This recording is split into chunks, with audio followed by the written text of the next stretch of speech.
Hey everyone, welcome to Chapter 1 of COMM 305, or Managerial Accounting if you're taking it at a different university. So guys, this lesson is a really important one. Although it's the introduction chapter, well, we're doing two chapters in this lesson. We're doing the introduction chapter that is really just, a few minutes to get a sense of what is the difference between managerial accounting and financial accounting. But then we'll be moving into the second chapter, which is the foundation for the entire course, right? The cost classifications and all that good stuff. But anyways, let's get into it. So managerial accounting is different from financial accounting in that, first of all, it doesn't have a specific set of rules. Like in financial accounting, we spent all that time learning about IFRS and ASPE and US GAAP and, depending on where you learned it. But financial accounting is governed by these principles that are pretty strict. Like you have to write your statements a certain way, you have to write your journal entries a certain way, you have to calculate things a certain way, because they're meant for financial reporting. They're meant for external use, so they need to be somewhat standardized so that if you're comparing two companies, you can actually compare them. Managerial accounting is for internal use. Everything we're going to be doing in this class is for internal users. It's not meant to be seen by the outside world. So it doesn't have to follow any particular set of predetermined or predefined standards. It's just meant to be understandable for whoever's using it internally. And so this first table kind of summarizes the big differences between managerial and financial accounting. I suggest you memorize it or you just get a good sense of it, but we can run through it. So who is it for? Like I said, managerial accounting is for internal users. The production manager is going to give it to their manager, who's going to give it to the CEO, and just, to get a sense of how production is doing. Or the HR department might create a specific report for their manager to see how that's doing. Whereas financial accounting is meant for external users. Like I said, these are, any individuals or any parties that are not part of the company, or at least not internally. Emphasizes past activities, versus decisions affecting the future. Financial accounting is a summary of what has happened in the past. Think of any time you did anything in financial accounting, right? COM 217. You were recording transactions that already happened. You were writing financial statements for periods that have already passed. Managerial accounting is really, sometimes we look at the past, but the point of it is to try and gather information for the future. Like I want to know what it's based on what happened before. What do I expect will be my cost of manufacturing for the next year? We're going to learn budgeting towards the end of the semester. Budgeting is forecasting our sales and forecasting our production and forecasting our materials and on all these things for the future. Financial accounting tends to pertain to the entire business, so it's very it's a high-level thing. We look at the entire company's sales. We look at the entire company's expenses. We look at the entire company's profits. Whereas managerial accounting pertains to business subunits. We look, very often you're going to be looking at one particular thing. For example, what are the sales of this one product? Or what were the manufacturing costs for this one product or for this one department? General purpose versus specific purpose. This kind of aligns with the previous one. General purpose is, a statement of financial position or a balance sheet or an income statement or a cash flow statement has many uses. Banks might use it for certain things. Investors might use it for other things. Whoever else, right? The government might use it for certain things. Whereas managerial accounting reports, and you're going to learn two of them today, are very specific. Like when you look at a cost of goods manufactured schedule, it's very specific. It's really just to show you what was the cost of the goods that you produced. We'll get into that. Don't worry about that yet. But you understand that the reports we're going to be making are very specific. And as far as frequency, financial accounting reports are typically produced quarterly and annually. I write or there, but it's and really. We do them quarterly and or annually. Whereas managerial accounting reports sometimes are produced every day, sometimes multiple times a day, depending on what it's for. So it's as often as needed. And if you want to add one more, I would say here standards.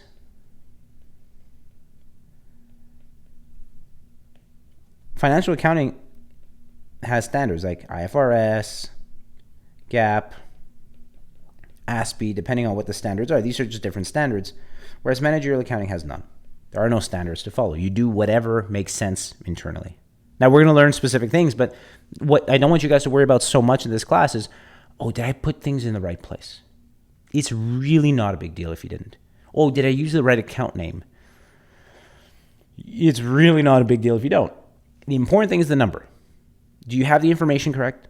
Is the final answer right? Are the numbers correct? The words you chose to use, do they sort of make sense? Like, if it's direct material, but you wrote direct material used, or if it's manufacturing overhead and you wrote manufacturing overhead applied, or you abbreviated, that's not a big deal, as long as it makes sense. Okay? Now, these are the three kind of high-level activities in managerial accounting and what managerial accounting is used for. Planning, directing, and controlling. Pretty self-explanatory, but I'll read them. Planning involves establishing goals and specifying how to achieve them. It's, like I said, it's not about what happened in the past.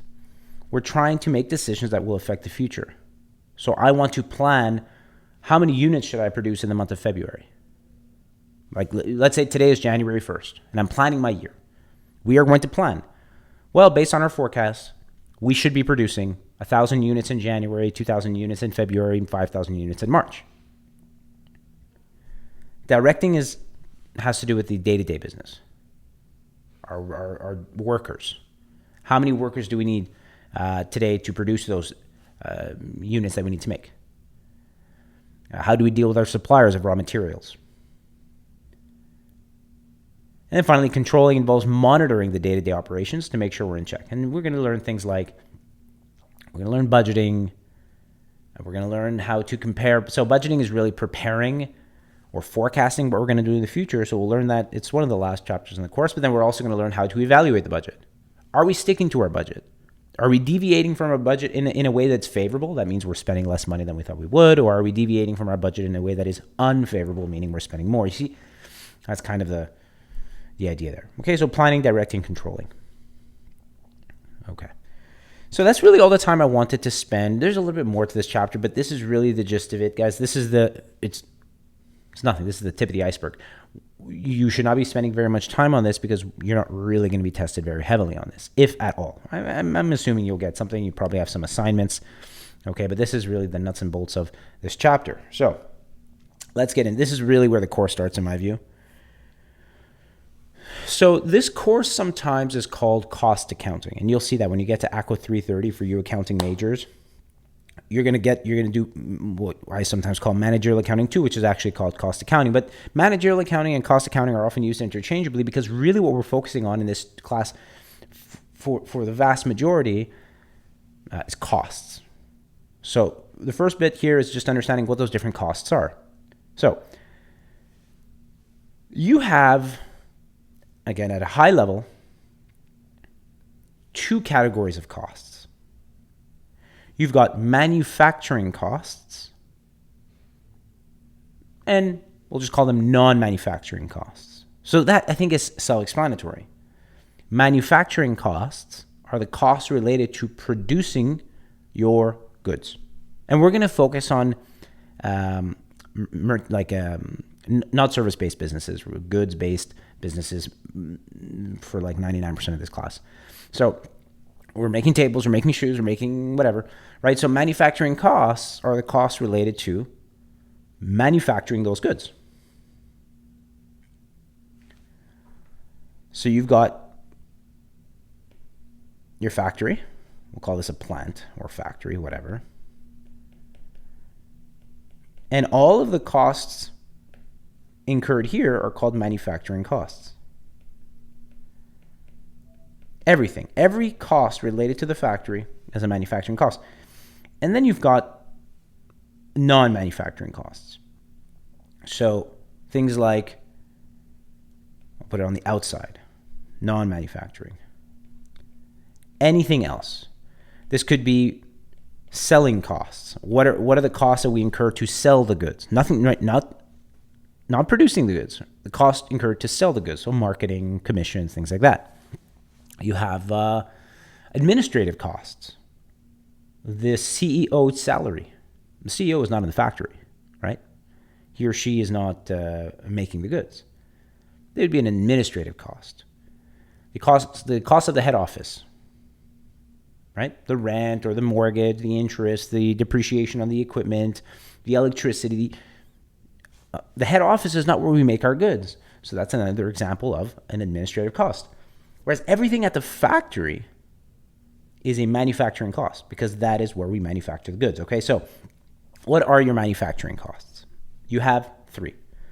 The first one is called direct materials. But before we get into direct materials, let's just talk about materials. Obviously, materials are the things, the tangible things that we use to make our goods. Wood. If you're making a table, wood is a material, right? Metal, glue, right? You guys get the idea. These are all the inputs, the physical inputs. I'm not talking about labor. I'm not talking about those other things. The physical inputs that we use to make the goods. And all materials start off as raw materials. A raw material is simply a material that has not been used yet. All materials in production start off as raw materials. You buy them from your supplier. They come to you. They're raw materials. The moment that you start to use them, they stop being raw materials, right? Like if I have a warehouse full of, stacks of lumber, that's raw material. I haven't used it yet. The moment I go and take a piece and I bring it to, where I start assembling my table, that piece of wood that I took is no longer raw material. As soon as I put one cut into it, as soon as I put one stroke of paint or whatever, now it's something else. Now it's either a direct material or an indirect material. Okay? So direct materials are materials that, so it's not hard. Like the definition makes it seem overly complicated, but it's a little bit intuitive when you actually start to see examples. Direct materials are the materials that, one, end up in the final product. And two, end up in the final product in a way that is consistent, that is measurable. For example, this table that I'm sitting at has a wooden tabletop. So the wood is in the final product, the table, so that's, checks that box. But it's also in a way that's measurable, meaning I can measure exactly how much wood is in here. I can measure the width, I can measure the length, I can weigh it. And presumably every single table that was made used exactly the same tabletop, the same size. So that the wood would be a direct material. But then other materials that either don't end up in the final product at all or do end up in the final product, but in a way that isn't so consistent or measurable, we would consider those to be indirect. For example, sandpaper. Sandpaper is a material, technically, but it doesn't end up in your table. And so sandpaper is an indirect material. You needed to use it to make your table, but it's not part of the table. Or glue. This table has like a border on it that I think was glued on. But I couldn't tell you how much glue was used. I can't see it. I don't know for sure if every single table that was made used exactly the same amount of glue. Maybe this one needed a little bit maybe it wasn't sticking, so we had to put a bit more, right? So glue, in this example, is something that, yes, it's in the final product, but it's not like when you look at this table, it's not the glue that you're seeing. When you look at a car, you see the metal, you see the glass, you see the rubber tires. You don't really see the lubricant, right? The oil that we put inside, although you needed that oil to make the car. You see what I'm saying? So that's an indirect material. We'll talk about overhead and all that stuff later, but that's just kind of explaining to you what those two things mean. Labor. This one's much easier. Labor is everybody who works at the factory. But again, you have two categories. You have direct labor. Those are the people that physically work on the product. The assembly line workers. The person who cuts the wood for my table. The sandpaper. The person using the sandpaper. The person painting. Anybody who physically works on the product is considered direct labor. Everybody else is indirect labor. The supervisor, the janitor, the security guard, the maintenance person, the person who comes in and makes sure the machines are working well. Everybody else who works for the business at the factory but isn't physically working on the product, we would classify their salaries as indirect labor. So you see, direct material and direct labor, these are the costs that can be directly traced to a particular product. Jim worked 2 hours today. He worked on table number 4. He used that piece of wood. You see, I can trace Jim's hours to a table, and I can trace a piece of wood to the table. I can't do that for the manager, the supervisor. The supervisor is watching everybody. The janitor is cleaning the floors. You can't trace them back to a product. Okay? So that's where overhead comes in. Now, overhead is everything else. Overhead is everything else. So everything else that is spent, or every other cost that's incurred at the factory that you don't classify as direct material or direct labor is considered manufacturing overhead. This is what we sometimes call these the indirect costs, or all the other costs. So the electricity, the insurance for the factory, the depreciation on the factory equipment. You had to repair a window at the factory. And key is I'm saying factory every time, because you might have similar expenses at the head office. That's not overhead. I'm talking about manufacturing costs here, which is every cost incurred here. Okay? So indirect labor and indirect material technically is part of manufacturing overhead. That's important, right? So I have that written here. All costs that are not direct material or direct labor. So that includes indirect materials, indirect labor, utilities, rent, depreciation, all those other things.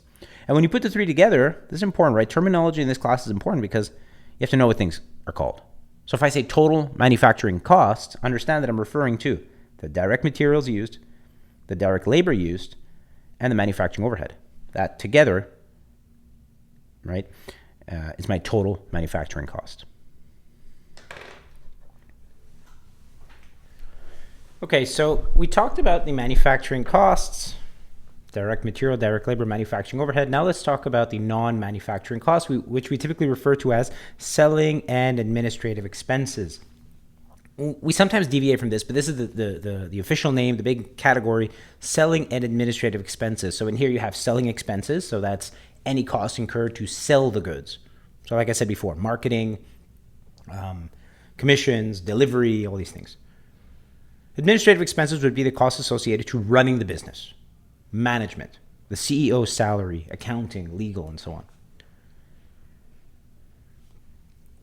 These are non-manufacturing costs. They have nothing to do with production. So when we're going to be writing our income statements, when we're going to be calculating, cost of goods sold, cost of goods manufactured, it does not involve this at all. All those things, cost of goods sold, cost of goods manufactured, has to do with manufacturing costs. Okay. The rest of this page these are not new costs. These are now just categories. So product versus period. Manufacturing costs are called product costs. A product cost is a cost that can be tied to a product. These are called inventoriable, meaning they go into inventory. It seems a little bit complicated at first, but I'll show you a cost flow in a moment. But the point is, direct material, direct labor, and manufacturing overhead are product costs because when they're incurred, they sit in our inventory. Because you're making a table, right? Let's say the table I'm sitting at. Let's just say for the sake of this example, that table cost $10 in materials, $15 in labor, and $10 in manufacturing overhead. That table costs $35. Well, that $35 is now sitting in my inventory. You guys have done accounting before. You understand inventory. Every single table, until it's sold, sits in your inventory. So you see, a product cost is a cost that is absorbed, if you will, by the product, by the table that you made, and it sits in your inventory. It's not an expense. It's not an expense until it's sold. It sits in your inventory. Whereas a period cost is attached to the period.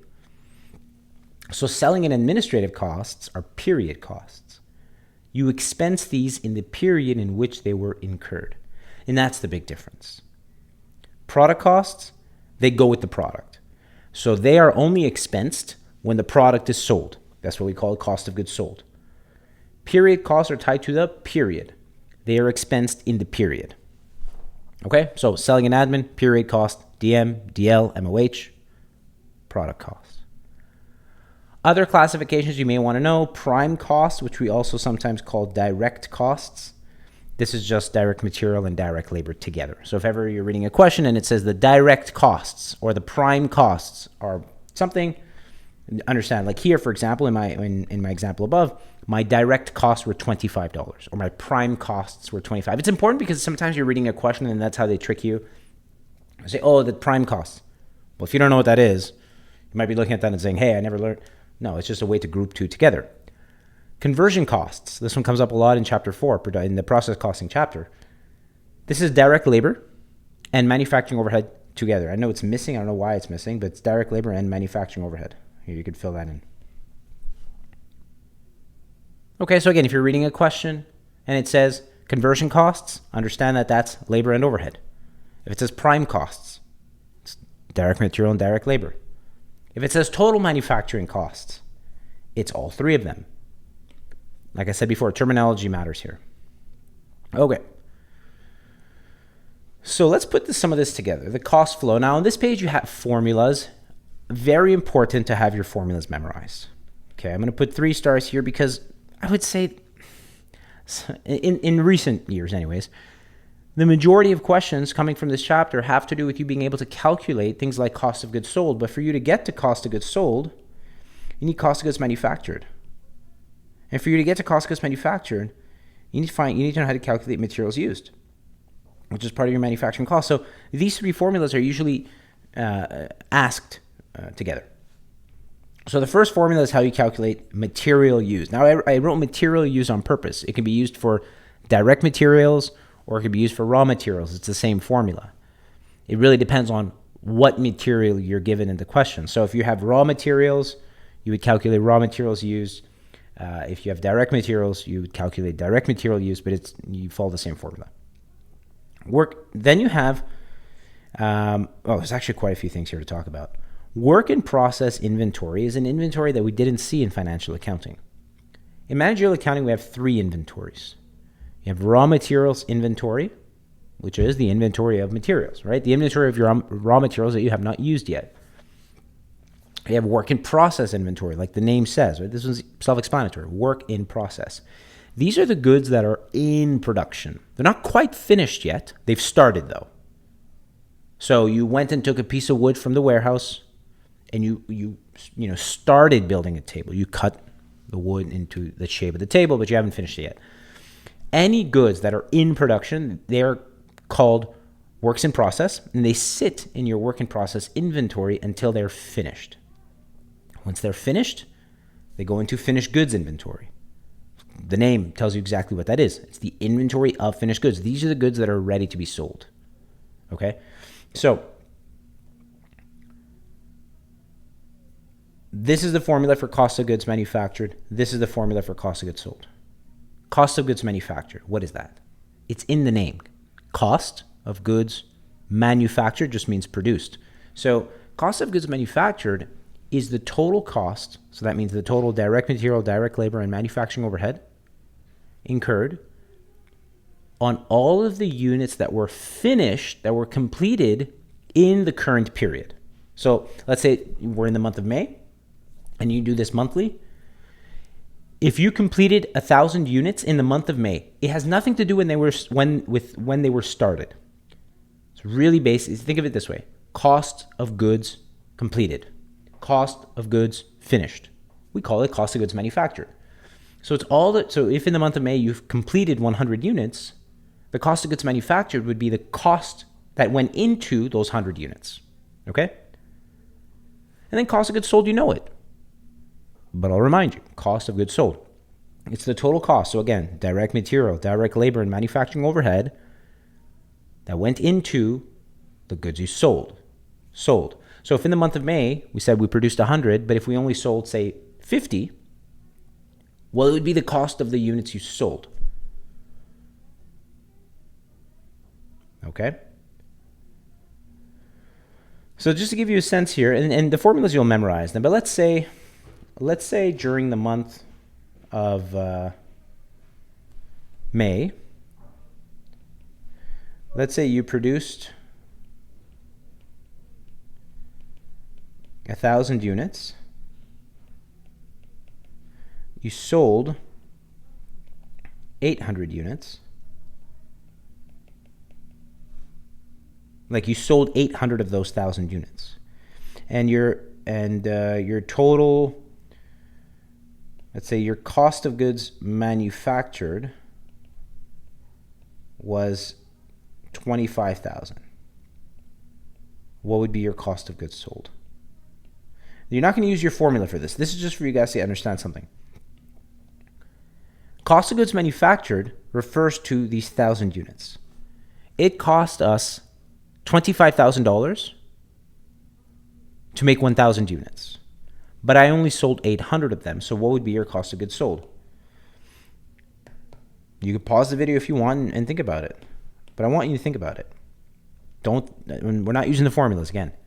Logic here. So if you spend 25,000 to make 1,000 units, if you take that 25,000 and divide it by 1,000, it means every unit cost you $25. Right? This is your total manufacturing cost per unit. This is the direct material, direct labor, and manufacturing overhead that went into making one unit. And so you sold 800 units. 800 times 25 is 20,000. So your cost of goods sold this month was $20,000. So it's not the official formula, but you will find it useful to know that cost of goods sold is basically your units sold times your total manufacturing cost per unit. Okay. So the cost flow. In a perfect world, if I gave you a blank sheet of paper on the day of your exam, you would be able to draw this with every arrow.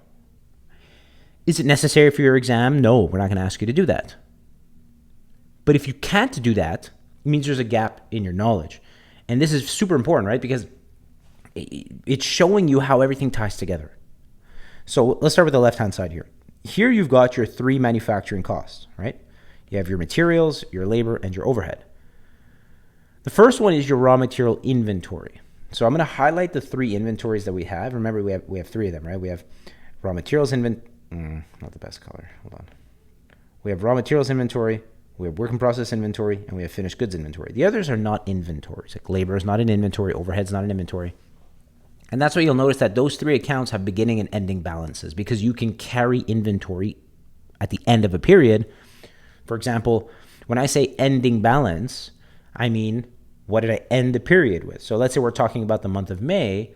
On the last day of May, May has 31 days. Whatever raw material I have on May 31st, that's my ending balance of raw materials. Whatever units are still in production on May 31st at the end of the month, that is my ending balance of work in process inventory. And whatever goods are finished, ready to be sold, but not sold at the end of May, on May 31st, that's my finished goods ending balance. And then that becomes your beginning balance for the month of June, right? Whatever you end in May with, you'll begin June. So the beginning and ending balances just represent exactly that. What did we have at the start of the period that was left over from the previous period? What do we have at the end of this period that we're going to carry into the next period? And then you have all the ins and outs. So raw material. How do we acquire new raw material?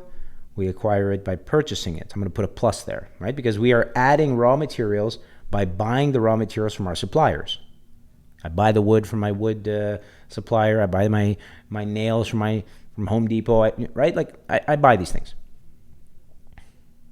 And these are T accounts. You've seen these in financial accounting. We're adding, remember that this is an asset. So the debit side, put a DR here for debit side. The debit side is how you increase your asset. Now, when you use your raw materials, you'll notice that it's on the credit side because remember what I said earlier.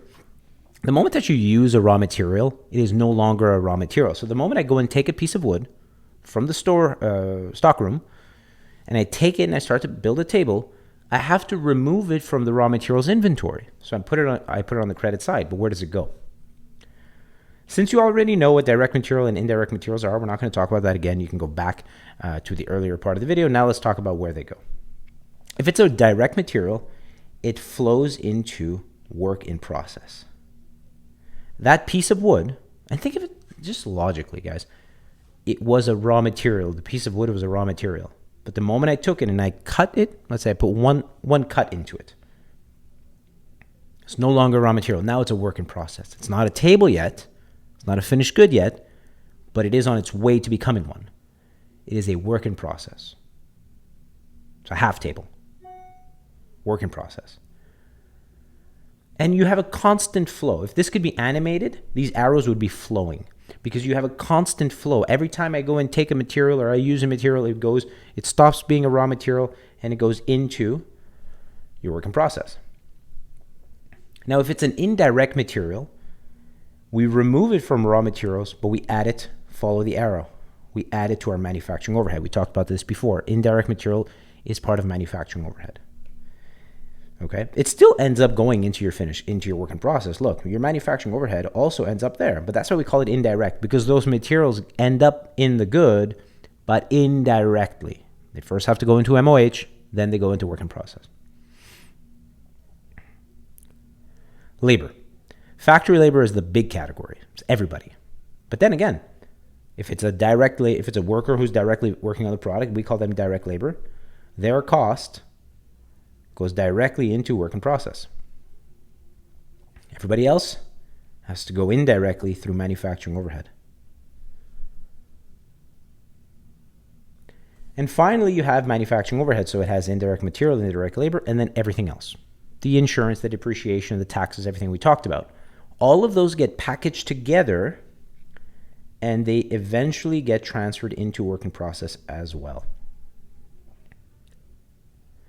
So in the work in process inventory, you end up having all three. Your total manufacturing costs are transferred into work in process. So as you're producing the goods, all of the material, labor, and overhead is flowing into the goods. Okay. Cost of goods manufactured, we talked about it. This is the cost of the goods completed. So the costs are flowing in as you're making the goods, and they're flowing out as you're completing the goods. If you want to write on this arrow, these are goods completed. Let me move this here. As they're completed, they exit work in process, and where do they go? You guessed it, finished goods. So you have cost of goods manufactured, leaves work in process, so we can put a minus here if you want, these are all pluses, and it gets added to your finished goods. Don't overthink it. The goods that are finished leave work in process because they're no longer works in process. They are finished goods. So they leave work in process and they go into finished goods. And then when does something leave finished goods? When it's sold. So if you want here, you could write, these are the goods that are sold. And they go into cost of goods sold. And only then is it an expense on the income statement. Before that, they're just flowing from one inventory to another. Remember what I said about product costs? These are inventoriable costs. They just move through your inventories until eventually they get sold. So these formulas you see here are just these T accounts, but written out as formulas. For example, work in process. Cost of goods manufactured. Cost of goods manufactured is the beginning balance of work in process plus all of your manufacturing costs minus your ending balance will equal this. Like if ever you wanted to calculate this, you don't have to make a T account, although you might want to if you like it. You could just use the formula, right? That's what the formula is. Beginning work in process plus your total manufacturing cost minus your ending WIP. Okay, so let's do some exercises to get you guys used to it. Now, I don't expect too many journal entries in this class, especially not on your exams. But you may get some on your assignments, and if they wanted to throw a curveball, could they put it on the exam? Yeah, because it's technically fair game. So we're going to go over journal entries. If you know your T accounts, or once you get to know your T accounts, the journal entries solve themselves, because look, the left-hand side is debit, the right-hand side is credit. Now, I know in COMM 217, they didn't emphasize journal entries, and to me, that's a bit unfortunate, because if you're an accounting major, you're going to see it definitely, and look, it comes up here again. So we're going to go over it. If you purchase raw materials on account, this means that we're recording this here, the purchases. This is, and you can memorize this, guys, because it's always going to be the same in this class. When you're buying raw materials, you're going to debit raw materials inventory. So when you always start with your debits. So you debit raw material inventory.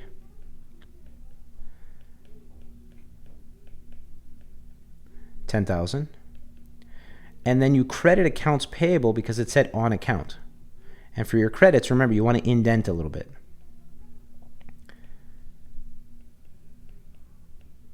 So you debit raw materials inventory. We have it right there. If you forget, your purchases are debits. And then you credit accounts payable because they said on account. You don't see the accounts payable here because it's not really part of the cost flow. So for purchases, guys, that's it.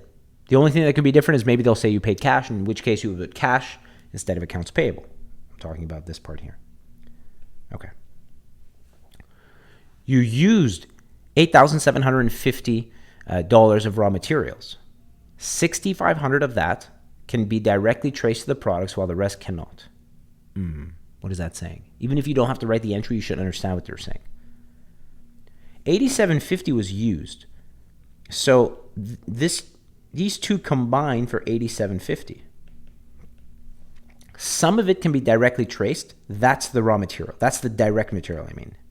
The part that can be directly traced is the direct material. So that will go into work in process. The rest cannot. Okay, so how can I take all this and write it out as an entry? Well, look at, and I know it's starting to get messy, so I'm going to clear some of this. But look, we're saying that this whole thing is $8,750. So we know that there's going to be an $8,700 credit to raw materials. $6,500 can be directly traced. So the direct material is $6,500. So that's going to be in work in process. And the rest, which would be $2,250, is the indirect material, which is where? Manufacturing overhead. Start with your debits. So the debits are those two, the ones that are on the left-hand side of the T account. So I'm going to debit, first of all, not direct material. You debit the account. The account here, I'm going to change color, is work in process inventory. For the part that's direct, that's the 65. And then manufacturing overhead. Look, I'm abbreviating because, like I said, in this class, they don't, look, if you're paranoid, don't do it, but they don't care. And you credit raw materials inventory.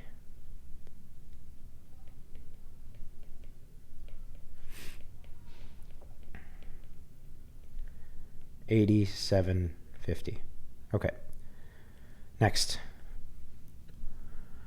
Factory workers earned a total of $43,500 that will be paid next week.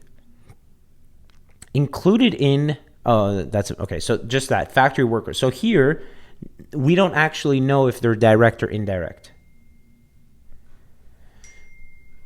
So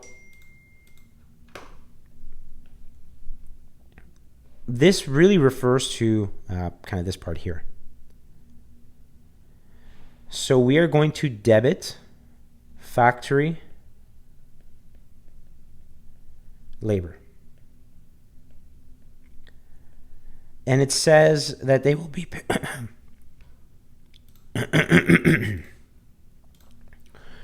okay, whoops. So since they're not actually paid, you would just call this, you can call this salaries payable, right?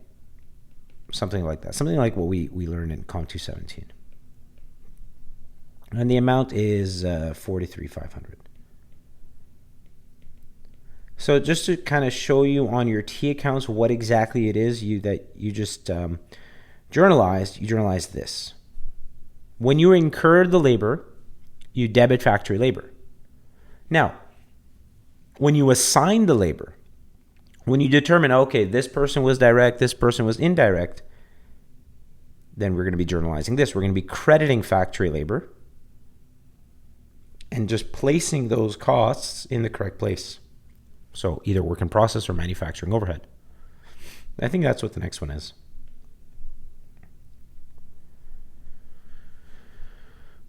Included in the $43,500 is $2,500 for the supervisor, $900 for the janitor, $1,400 for the maintenance engineer. The rest is for assembly line workers. Indirect, indirect, indirect. 2,500 plus 900 plus 1,400.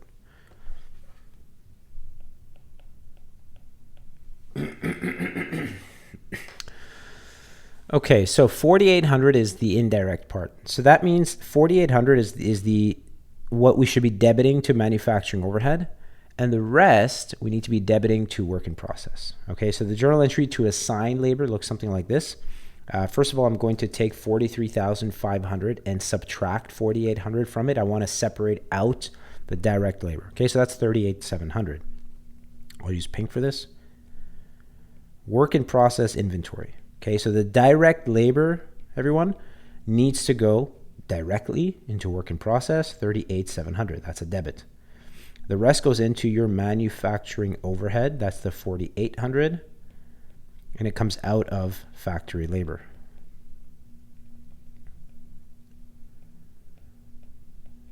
How much is that? 43,500. Know your flow. That's why I say, like, if you know your flow, you don't have to memorize the form. When I say flow, I mean this, okay? Your formulas are technically built into this. So if I said find cost of goods manufactured, you could find it just from knowing your flow. Same for cost of goods sold. You can write any journal entry because it's all about where the things are positioned in these T accounts. Okay. So that's done. That's done. Good, good, good, good. Manufacturing overhead for the period amounted to 32,000. Okay. So for this, as far as a journal entry, we already know that in that 32,000, because it says manufacturing overhead, that's the total. We already know that 2,250 was the indirect material, and we know that 4,800 was the indirect labor. So why am I removing it? Think about that while I calculate this. What am I going to do with this number? Why do I need to know everything else? So 24,950, that's the other MOH, right? Like this part here. So the reason I found that is because I already put the indirect material into MOH. I already put the indirect labor into MOH. I don't want to double count them. And so here I'm going to debit manufacturing overhead again. Let's switch to a different color, maybe yellow or orange, MOH, but just for that 24,950. And, they weren't clear on how I paid for this or if I paid for this, but let's just put cash. Let's assume that things like our insurance, we paid it when it came due, our depreciation, you don't really pay, right? So don't worry about that too much. The point here I'm trying to make is you don't want to double count anything. So if you were to use 32,000 here, you would be double counting your indirect material and your indirect labor. Those are already in the account, right? Here and here. Okay. What I care more about is the next one, assigning it. It's easy though. This one is straightforward. We are going to manufacturing overhead for the period of actually, this is still part of E. Okay. I guess this is probably the entry that actually matters, is taking all of that overhead, packaging it together. You see, this is really just these added together and moving it into the correct place, moving it into your work in process. So I'm going to debit work in process, credit MOH for the 32,000.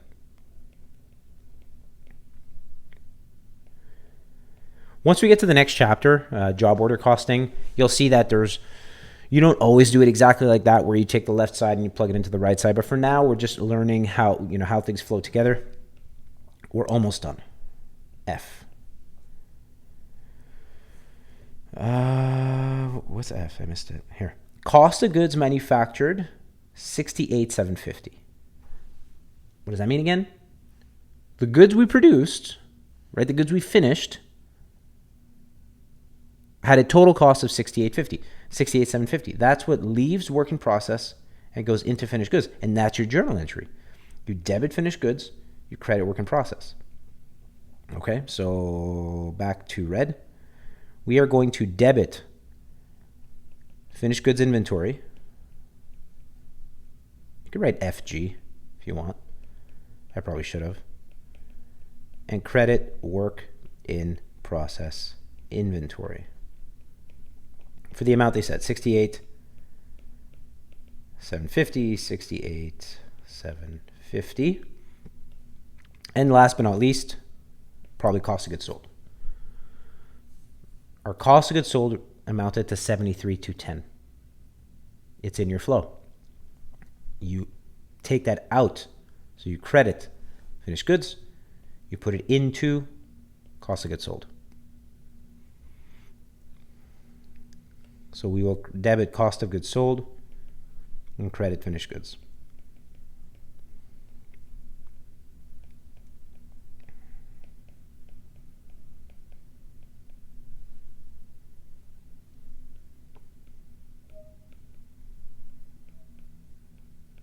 Okay.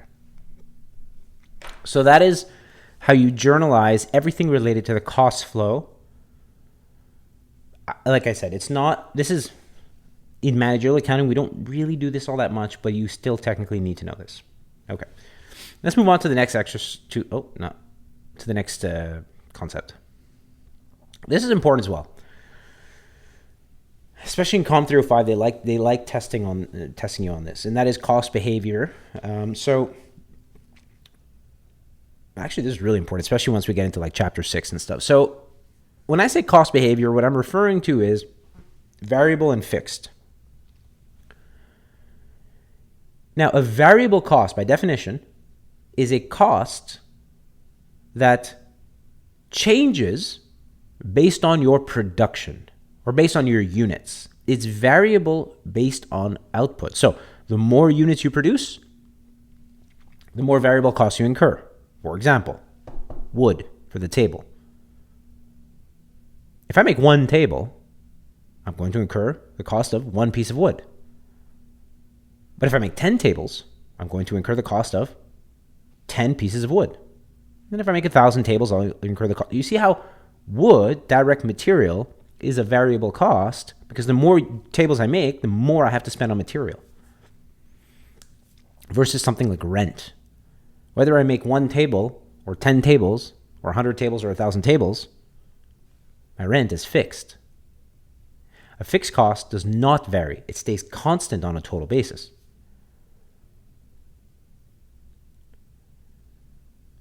So, but another thing that matters is for you to understand that, and I've written it here, okay?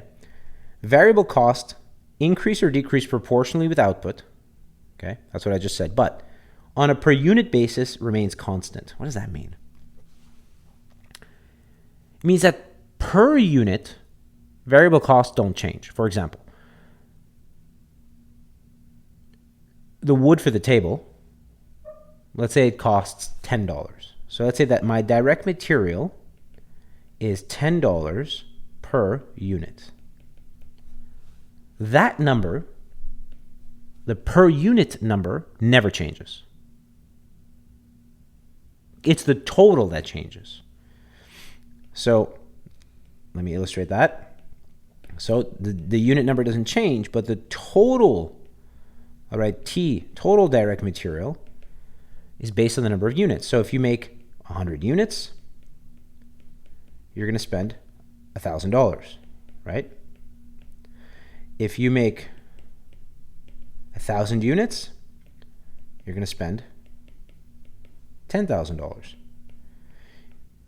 It increases proportionally on a total basis, but on a per unit basis, always stays $10. And these are your variable costs. You have direct material, direct labor, variable overhead, and then on the selling and admin side, you also have variable selling expenses. Things like commissions, for example, would be a variable selling expense because you will pay more commissions the more you sell. We'll talk about the graph in a second, okay? Fixed costs are kind of the opposite. they remain constant on a total basis, but on a per unit basis are actually inversely related. They do not stay constant. This is super important. They do not stay constant on a per unit basis. And that is a mistake students will often make. Not that you'll actively make it, but you'll often miss that. So let me show you what I mean. I'm just looking for some lined paper here, guys. Hang on. Okay. So let's do the complete table. Okay, we're making tables. The wood for the table, so the direct material, is $10 per unit. Let's say that this is the only material we need. The direct labor, let's say, is $20 per unit. Why? Well, let's say we pay our workers $10 per hour and it takes 2 hours to make a table. Whatever, right? Every table, the point is that every single table will take 2 hours. So every table will cost me $20.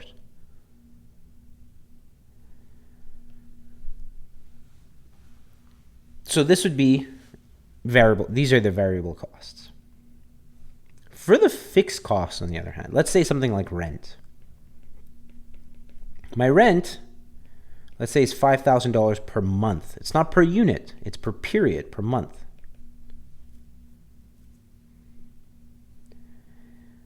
So now let's say we make 10 tables. And you guys don't have to write this, right? You can if you want, but it's really just for you guys to get a sense of what I'm saying. Let's say we make 10 units. My direct material cost would be $100 because I have to spend 10 times that $10 per unit, right? This is just 10 times 10. My direct labor is going to be $200 because, again, I have to spend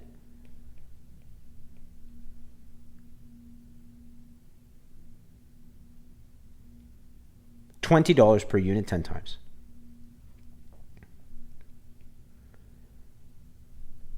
My rent is $5,000. It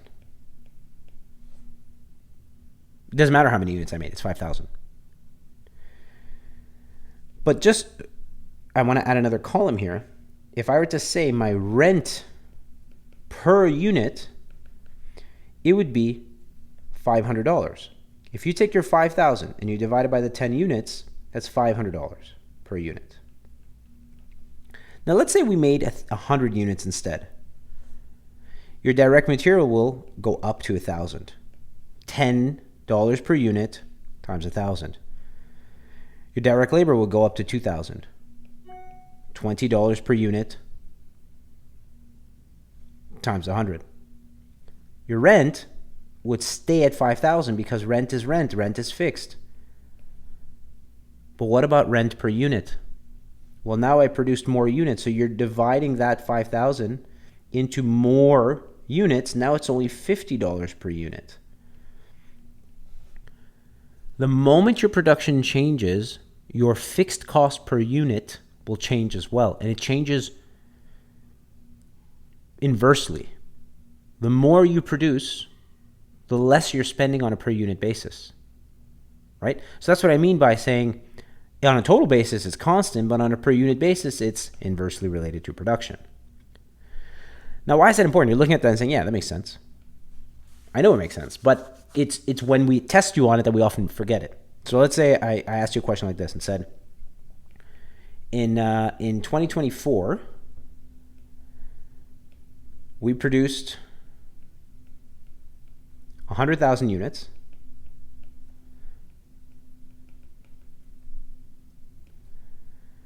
And fixed costs per unit were $3. Okay. In 2025, we produced, excuse my handwriting, we produced 150,000 units.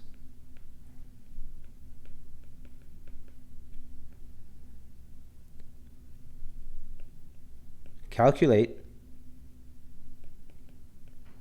total fixed cost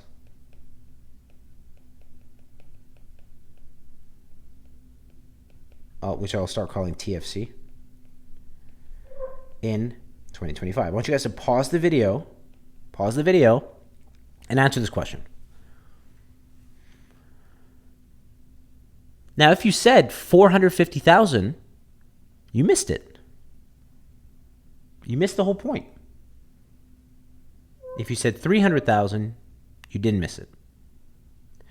Because the easy thing would be like, fixed cost per unit, $3, 3 times 150. Sure. Except remember that your fixed cost per unit changes the moment your production changes. So the correct thing to do here would have been, in 2024, I produced 100,000 units, and my fixed cost per unit was $3. So I know that they go together; they happen in the same year. So your total fixed cost is $300K. That's what it was in 2024. TFC in 2024 was this, and on a total basis, unless we tell you otherwise, on a total basis, your fixed cost doesn't change. So in 2025, it'd be the same thing. So this is the answer.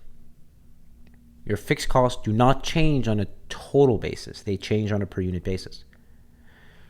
Now, had this said variable cost, sure, then you would keep that $3 per unit, right? So what I'm saying now is, let me add another page. Okay. If in 2024, it's the variable cost, VC, per unit, that was $3, then it would be correct to do in 2025 150,000 units times $3, $450. Okay, because your variable costs are constant on a per unit basis, and they increase or decrease with your production. They vary on a total basis. I hope that's clear. Okay. So now we can get back to looking at this as a linear equation. You all recognize this. You may have learned it slightly differently. Maybe you learned it as AX plus B or MX plus B, but it's the same concept. Okay, B here is the intercept, right? The constant. M is the slope. X is X, Y is Y. Now I'm going to replace those with managerial accounting symbols. Your total cost is Y. Total fixed costs are constant. We just had that whole conversation. They have nothing to do with your production. Whether you make 0 units, 1 unit, 1,000 units, your total fixed cost would be the same. So that would be the intercept. Your variable cost per unit, VCU, variable cost per unit, that's your slope. That's your slope, meaning for every additional unit you produce, your total cost will increase by that. X is your units. So we can look at this as a linear function, and that's what it is. Your total cost is Y, your units is X, you start off at your total fixed cost, and you increase with production. We sometimes refer to these as mixed costs. You'll see that written somewhere. A mixed cost is a cost that has both a fixed and a variable component. Like electricity is often mixed because you have a connection fee. Let's say it's $50 a month whether you use any power or not, plus depending on how much power you use. Water, internet, things like that. So one of the things you have to know is, how do we separate our mixed costs? Now, because you're doing this by hand, you are only going to use the high-low method, but there are many other methods to use. Like you can use linear regression. You're not going to be asked to use linear regression because you would either require really complex formulas from COMM 214 or using Excel. But we're doing this by hand, so we're going to use the high-low method, meaning we're going to use linear algebra to solve that. But before we get into that, you have to understand something called a relevant range. A relevant range of activity, and I think I wrote that somewhere as well, here. The relevant range of activity is basically the range of units that the company will typically operate in. Everything we're talking about here, about this linear, kind of linear algebra approach and how fixed costs are fixed on a total basis and all these rules that we just established, only exist within the relevant range. The moment the company gets outside of its relevant range, we have to ignore those periods. Think of them as outliers. Why? They're not relevant because it's not something that happens very often. Let's say, for example, I manufacture tables. And in any given month, I'll typically make between 1,000 and 2,000 tables. That's my relevant range. But this month, I get an order from a customer I've never heard of before, who has never bought in the past, and I don't expect them to ever buy in the future, and they buy 5,000 tables. Well, I might have to rent additional equipment, so my fixed cost would go up. I might have to bring in some more temporary workers. It's going to mess up all my stuff, right? But it's only for that one period. And so that period should not be used in any analysis. I hope that makes sense. Outliers are often in stats. Outliers are often excluded from analyses, right? That's the same idea here. Any period outside of your relevant range is an outlier and should be ignored, completely ignored in your analysis, okay? So let's do an exercise. So I'm going to show you guys how to use the high-low method right here. So ABC Inc. provided you with the following cost information for the first 7 months of 2024, okay? Knowing that the relevant range of activity is 1,000 to 2,000 units, determine the variable cost per unit, the total fixed cost using the high-low method. So that's question 1, or A, and then we're going to use that information. So step 1, any periods outside of this range, we're going to cross them out, okay? April. April was below 1,000. Bye-bye April. June was below 1,000. Bye-bye June. Anything else? No, the rest are fine. They're all between 1,000 and 2,000. Good. Step 2. Using, and this is super important, using units, not cost. I'll say that again. Using units, not cost. Find the highest and the lowest period. I'm going to put an H. I see July here is 1950. That seems to be the highest of all of those. The lowest is May. We'll get rid of everything else. And I'm actually crossing them out here, guys, because I have no use for these. I do not want to accidentally use these for anything at all. Okay? All you need when you're using the high-low method is 2 periods, your high and your low. And then it's just linear algebra, okay? Cost is Y, units is X. To find your variable cost per unit, aka your slope, you're going to do what you've always done, right? Y2 minus Y1, so change in Y over change in X, X2 minus X1. Just remember that units is X and cost is Y. So I'll go 73,440. That's this number here. I'll call that Y2 minus Y1 over X2 minus X1.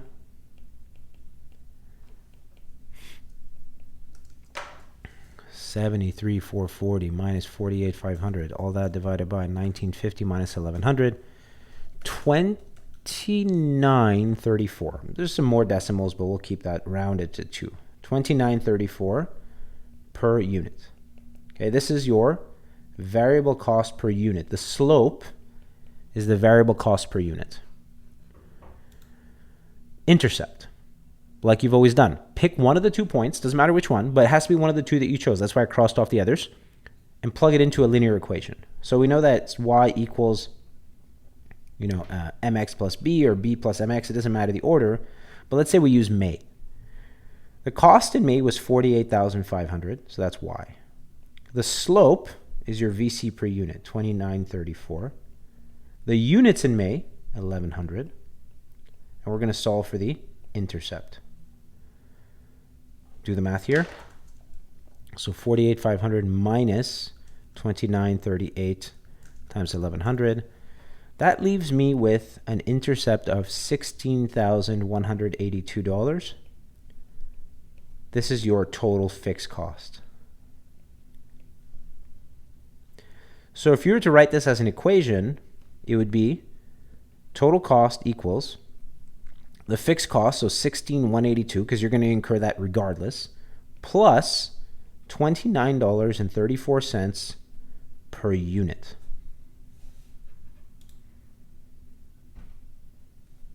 Okay. That was A. That's how you use the high-low method. That's how you use linear algebra, which you know in this context. B.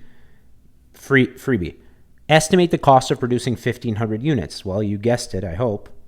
plug in to your equation, right? Plug in 1,500 as x, 16,182 plus 2,934, 60,192.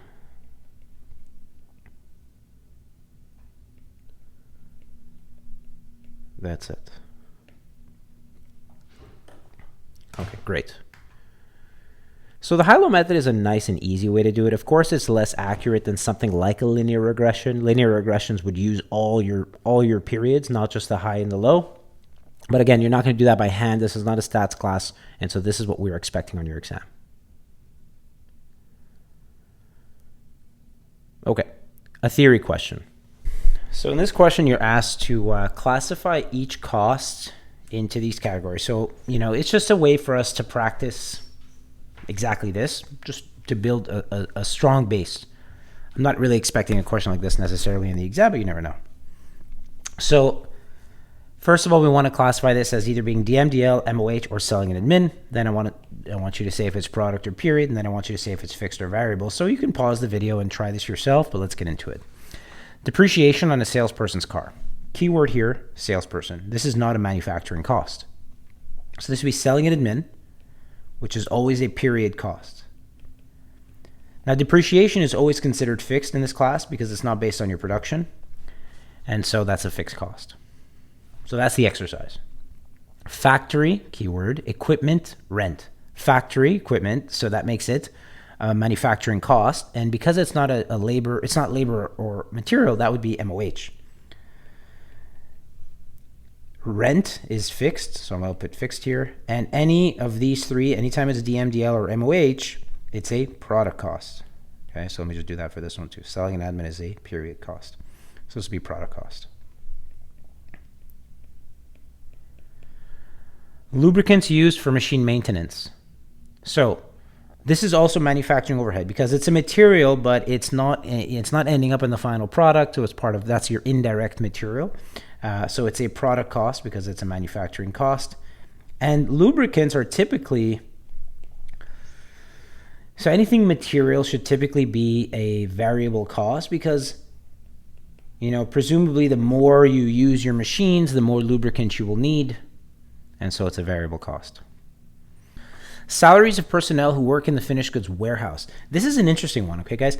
Warehouses are not manufacturing costs because a finished goods warehouse is where you're storing your finished goods. The goods have already been completed. They've already been manufactured. You're just storing them there, waiting for them to be sold. So this is more of a selling cost, if anything, than a manufacturing cost.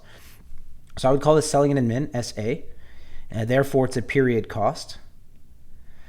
And then I would call this a fixed cost because it's not related to, their salaries are not going to change based on the units you produce, right? Because they're working in the warehouse. The goods are already finished. Soap and paper towels used in the factory workers, by factory workers, factory being the key word there. Okay, so this is obviously not a material or labor. This is overhead because it's the factory workers. So overhead means it's a product cost. Fixed or variable. Again, tricky here because I'm going to say fixed because the definition of variable is that it's related to production. Your workers are not necessarily washing their hands more or less based on the number of units you make. That's at the end of the shift. Whether they make 1 unit or 10 units or 100 units, they still have one end of shift. So it's fixed in my view. Factory supervisor salary. So manufacturing overhead because this is indirect labor, which makes this a product cost, and their salaries are fixed. They get paid the same amount whether you make 1 unit or 100 units. Heat, water, and power consumed in the factory. Factory, so this is manufacturing overhead, which means it's a product cost. Here you can argue that this is a mixed cost. Heat, water, and power. Now they didn't give you the option for that. And tricky because I do believe water and power especially, is definitely mixed. So I'm going to say mixed here. There's a variable component and a fixed component. Materials used for boxing products for shipment overseas. Units are not normally boxed. This is kind of like the warehouse one where it sounds like it would be a product cost, but to me this is more of a selling cost. You normally don't box your units. It's not like the packaging that every unit has. This is just because you made a sale to somebody overseas. So I would call this a selling and admin cost, which means it's a period cost. For this, however, I would say it's variable because the more units you're shipping, the more boxes you'll need. Advertising cost is selling and admin, definitely period cost. This I would call fixed. You're not advertising based on how many units you're selling. Advertising is kind of fixed, right? You put up an ad and then hopefully you sell a lot. Workers' compensation insurance for factory employees. So when it comes to labor in general, it doesn't just include their salaries. It also includes other things like benefits. Basically, everything you have to spend on the worker is part of the cost of labor. So, workers' compensation insurance for factory employees. What's not clear to me here is this, if the factory employee is a direct labor employee, I would say this is part of direct labor. But because they're being a little general, I'll stay a little bit general and call this MOH, which makes this a product cost. And I'll say it's fixed. Again, it's not based on your units. Depreciation on chairs and tables in the factory lunchroom. So depreciation is a fixed cost. Always, we can work backwards on this one. Now, because it's at the factory, it's MOH, which makes it a product cost. But had they said the exact same thing, but at the head office, then it would have been a selling and admin cost. Wage of receptionist at the administrative office. Selling and admin, administrative office. Period cost. Wages of receptionists. I'm going to assume that the receptionist will get paid the same amount, whether you sell 10 units or 100 units. So I'm going to call this fixed. The cost of renting rooms at a Florida resort for the annual sales conference. Selling and admin. Period cost. Fixed. Again, the cost of renting that space will be the same regardless of how many units you sell. The cost of packaging the company's product. Now, packaging versus packing. Packaging is the actual box it comes in. So if you think about an iPhone, it comes in that nice little white box, right? That's the packaging. So it's part of the it's part of the product's production, and so I would call this. I would even go as far as calling this direct material because every single phone has the exact same white box. So it's a material. It ends up in the final product, and it's consistent in a way that's measurable. So I think this would fit into the DM bucket. It's a product cost, and it's variable because every time you produce a phone, for example, you need to produce another box or make another box or use another box. Okay, there you go.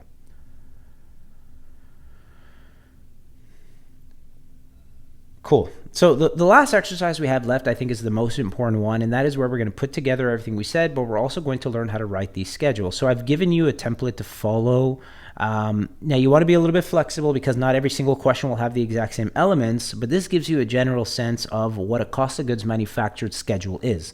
The cost of goods manufactured schedule is a statement, as you can see, but the point of it is to calculate your cost of goods manufactured. So it's, if you were to take, let's say, the formula or the T account, right? Let's say here.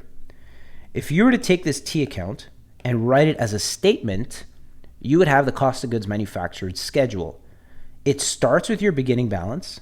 You add your DM, DL, MOH. You subtract your ending balance and you get your cost of goods manufactured. That's the T account. That's the formula.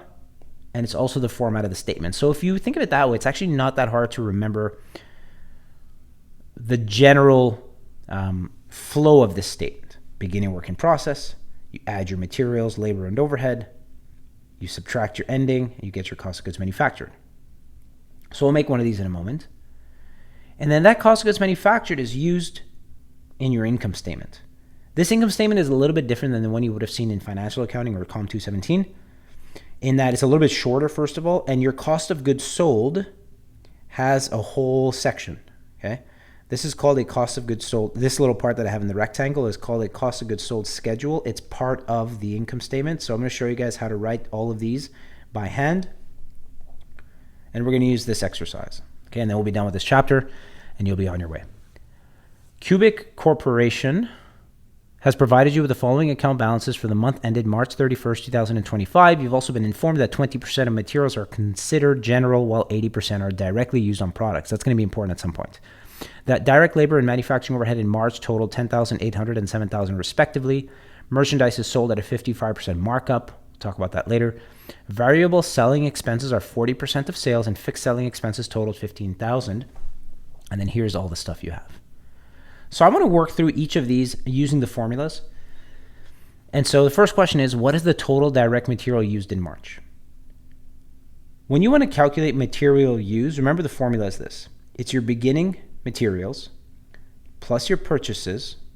I'm abbreviating here. Beginning plus purchases minus ending equals used.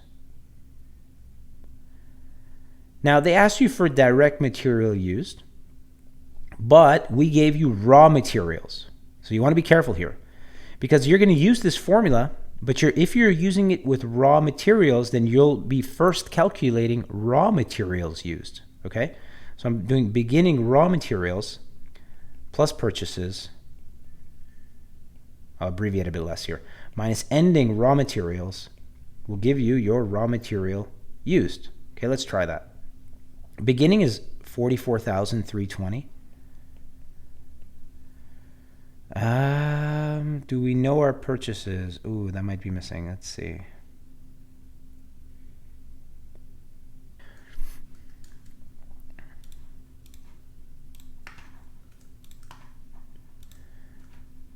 Okay, so it's missing in mine, but you can see it in yours at the end of this paragraph right here. During March, the company purchased $60,000 of raw materials. Okay, so that's given to you, $60,000 minus the ending balance, which is right there, minus $32,500. So this will give me raw material used. Let's do the math here. $44,320 plus $60,000 minus $32,500. $71,820 is used. Okay. Now be careful. We didn't ask you raw material used. We asked you direct material used. This is the importance of reading your questions carefully because a lot of students will be like, oh, I used my formula, I'm done. But you're not. You didn't answer the question. It's hard to give you any marks here. Maybe one. They said here that 80% of the materials, right? You've been informed that 20% of materials are considered general while 80% are direct. So I'm saying that 80% of this is the direct material. The other 20% is indirect. General use, that's indirect. 57,456. And it's so important, guys, not to mess this up because if you get A wrong, B will be wrong and C will be wrong because these calculations build on one another. DM used, okay? B, cost of goods manufactured. Well, let's start with the formula. Cost of goods manufactured is your beginning work in process plus your manufacturing cost, which means plus your DM, your DL, and your MOH, okay? You don't need a bracket. I just put one to say that this is total manufacturing cost. Minus your EWIP, your ending work in process, okay? But you see why it's so important? This is this. Beginning work in process, 42,849. 42,849. Direct material used, 57,456. Direct labor you're given in the question, 10,800. Manufacturing overhead you're given as 7,000. EWIP, ending WIP, 63,212. And now we do the math. Nice and easy so we don't get it wrong. 42,849 plus 10,800 plus 7,000 less 63,212.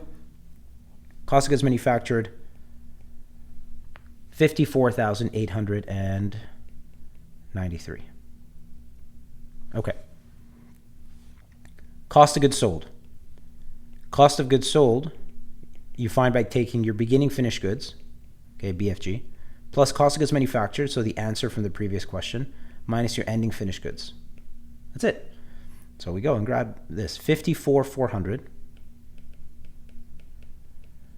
plus 54,893 minus 25,890. Okay, let's do it.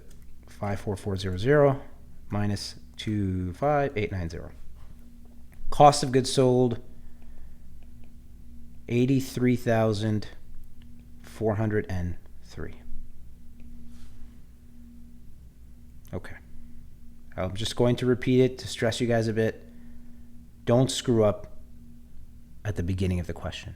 The earlier you screw up, the more it'll cost you. Yes, technically they should follow your mistake, and there's no guarantee they're going to do that. So like you don't want to have to run after them and be like, oh, but you know, sure, maybe you'll get the mark, but avoid little silly mistakes, especially if they're mistakes that you make because you didn't read the question properly, or you read it but just tried to solve it super quickly because you think that's the goal. The goal is not to answer the question as quickly as possible, it's to answer it correctly, okay? Read your question carefully, read your information correctly, make sure that what you calculate and what you leave aligns with what they actually asked. Okay, I know it seems obvious, right? But I've seen it a million times. The schedules. Okay, for this I'm going to add lined paper to my thing. It's just going to be better. So for your cost of goods manufactured schedule, all right, we need a lot of this information. So I'm just going to grab this, not to have to keep going back and forth.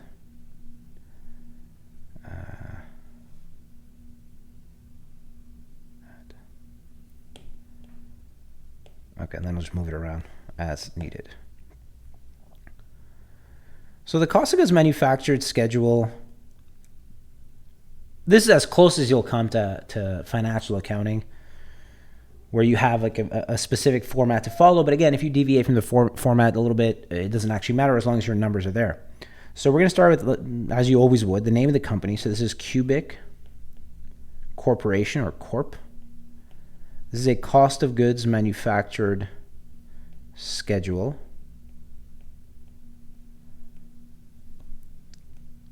Again, this looks way better on Excel, but we're doing this by hand.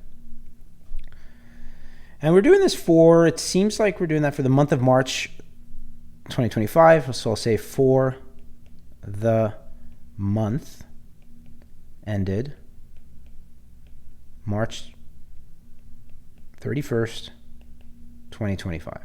Okay. We start with our beginning work in process. You have all the information you need. You just have to get it. 42,849. So on the far right, with the dollar sign, 42,849. Then, you want to add your manufacturing costs. And the three manufacturing costs are direct material, direct labor, and manufacturing overhead. So, since you already have your direct materials, what I suggest is not necessarily following this long format because you've already done the math. All you need is this number. So we already know direct material used was 57,456. So I'm going to put right under this, direct material used, and I indent it, okay? So whenever I indent, I also write, I kind of come in on the column. So I'm going to be here, 54,000, I forgot the number, 57,456.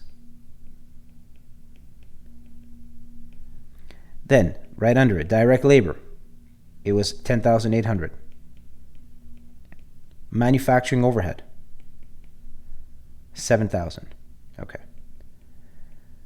Then we add these three together, and this is what we would call, I'm going to write over here, total manufacturing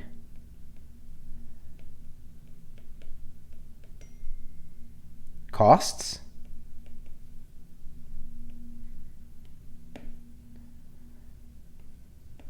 total manufacturing costs is the sum of DM, DL, and MOH, these three. So 57,456 plus 10,800 plus 7,000. 75,256.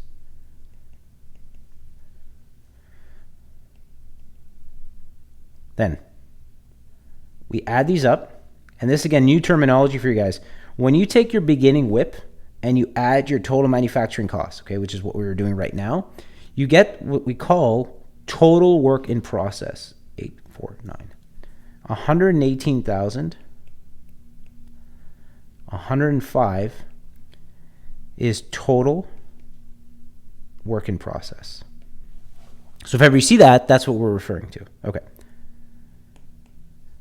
And then from this, you subtract, so you can write less, and you don't even have to write less, but we will. Ending work in process, which we have as 63,212. And go ahead and subtract that, so minus 63,212. 54,893. And this is where we're going to check to see if we got the same thing that we did before, just to make sure, and we did. Because that should be the same. We're just writing it out as a statement. $, double underline, cost of goods manufactured. Okay? That is the schedule.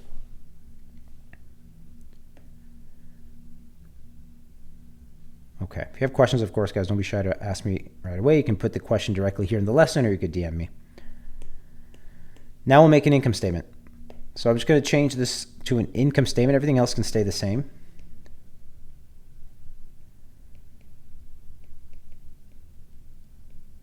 So every income statement starts with sales. And they may give you sales. They most likely will give you sales.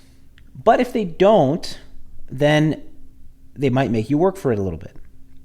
It says that merchandise is sold at a 55% markup. What that means is that the selling price is 55% more than the cost. If you see this, very simple, okay? Take your cost of goods sold, add 55%. That's what a markup is. You're marking it up. I'm not saying take 55%. I'm saying add 55%. So how do I do that?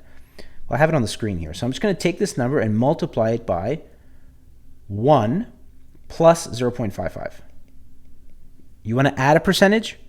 You add it to the number 1. So, okay, let's try that. 83,403 times 1.55. You're selling it for $129,274.65. That's your sales. Okay. So let's go back now. So sales will be $129,274.65. Next, you have your cost of goods sold. And here's where we're going to make the schedule. So we want to start with, and I'm going to indent here, beginning finished goods.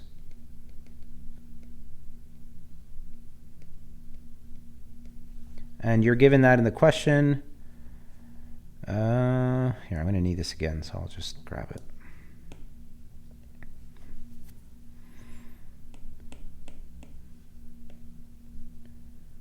$54,400. And then you add to it your cost of goods manufactured, which we had from the previous thing, $54,893. Okay. Now the next thing is another important term that you want to be super comfortable with. When you add these two things together, okay, very important, listen up. When you take your beginning finished goods and you add to it your cost of goods manufactured, you get cost of goods available for sale. I'm not going to abbreviate this one. You can, but cost of goods, hope I can fit it, available for sale. Okay, I couldn't fit it, so I'm just going to shuffle this around a little bit. Move this here. Make this a smidge smaller. There. And you add them. 54,400. 54,400 plus 54,893. 109,293. Very important, that one. Okay, guys, you have to know it. And then we're going to subtract from that our ending finished goods. End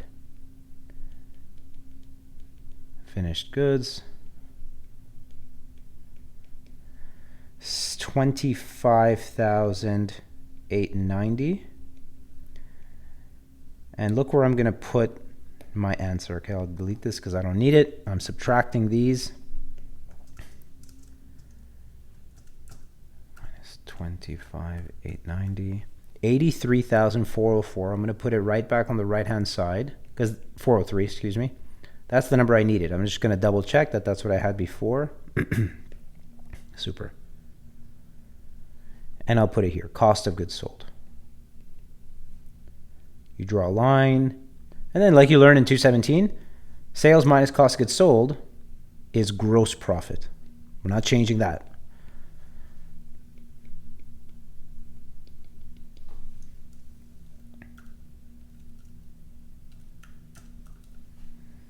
$45,871 and 65 cents. Good. Now all that's missing is to write our selling and administrative costs, so let's see how they gave those to us. They gave us variable selling expenses at 40% of sales and fixed selling expenses as 15,000. So you can write them together, you can write them separately. I'm running out of space on my page, so I'm going to move everything to a new page. Okay. Again, you have freedom here to do it how you want. What I'm saying is, this is how I'll do it. I'll put selling and administrative.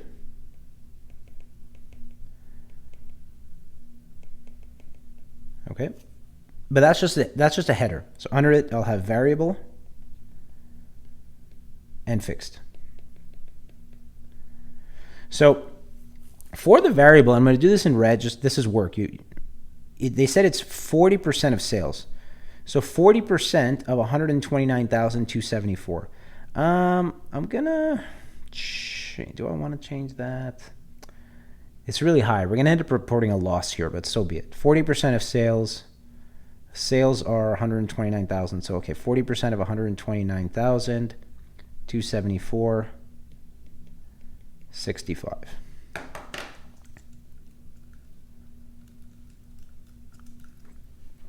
$51,000, and I'm using the inner column here, 51,709.86. And then they said that fixed would be 15,000, right? I think I saw 15,000. So your total selling and admin expenses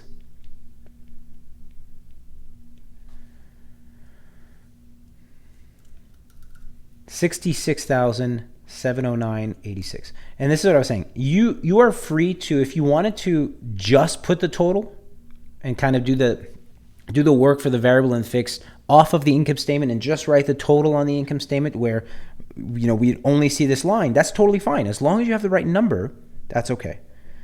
And then we subtract. So normally you'd have a profit, ideally, but in this case we have a loss because our gross profit isn't enough to cover this. Okay, so 45,871.65 minus that. I have a loss, so I'm going to put it in a bracket to show that it's negative 20,838 21. Right here, operating income, and then in a bracket, I'll put loss.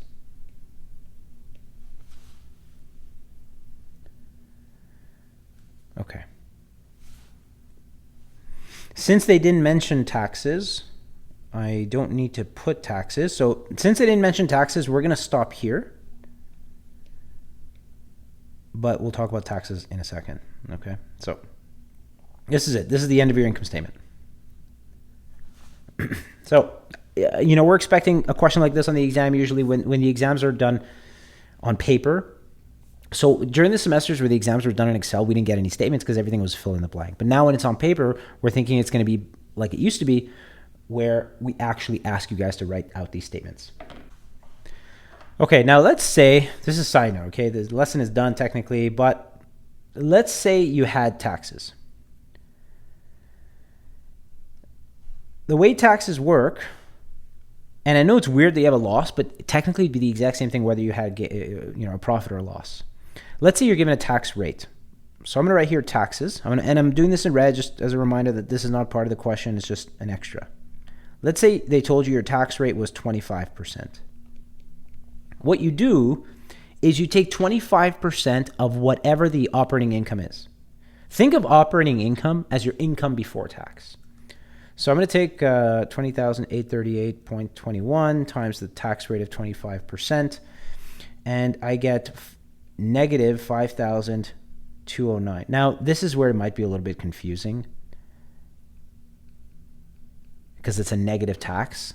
The reason it's a negative tax is because you had negative income, okay?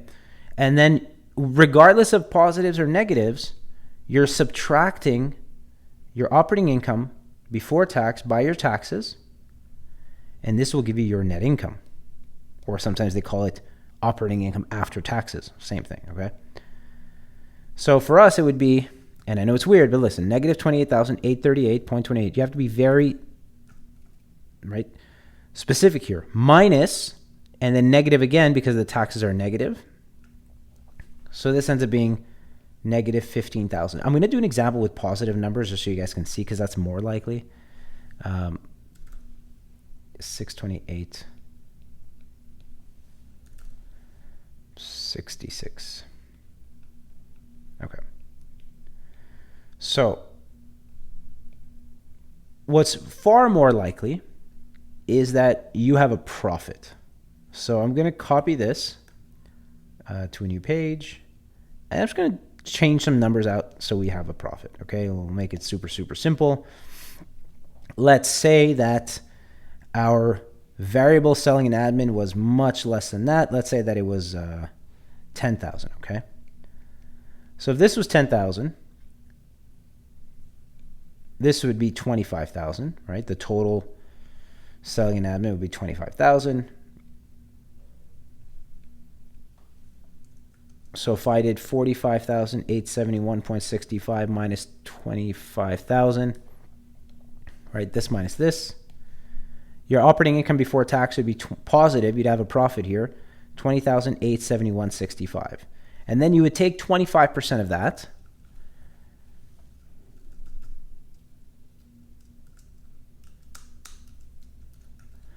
which would be 5,217.91, and that's what you would subtract.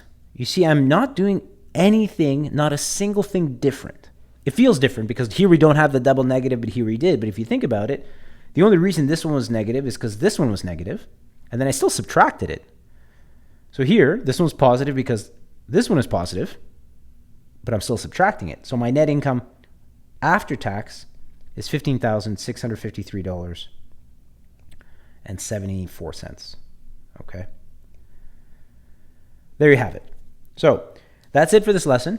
I know it was a long one. It's one of the longer lessons because it is the foundation for the course. If you have any questions whatsoever, I said it in the intro video, but in case you missed it, my Instagram is the fastest place to reach me at prof.johnk.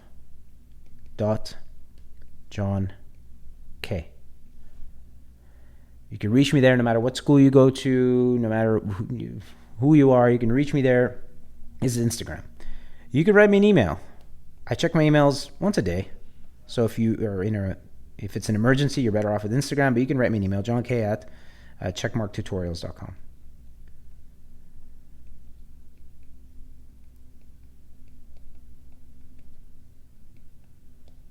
Okay. Thank you very much. Let's have a good semester. See you guys next time.